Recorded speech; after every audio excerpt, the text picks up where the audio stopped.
ప్రభునందు ప్రియులరా, మీ అందరికీ ఈ పునరుద్ధ దినమున వందనాలు తెలియజేస్తున్నాను.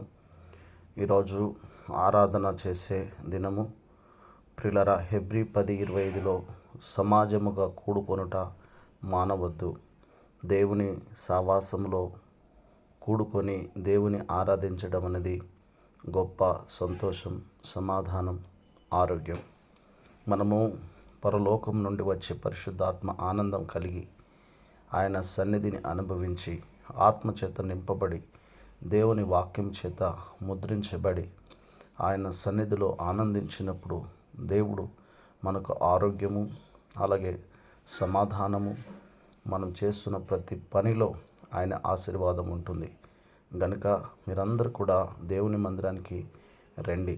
100 కీర్తన 1 నుంచి 2-3 వచనాల్లో సమస్త దేశములారా రండి, ఆయనే పుట్టించాడు, ఆయన గొర్రెలం, ఆయన మనకు కాపరి, మనం ఆయన గొర్రెలం, ఆయన మనకు కాపరి.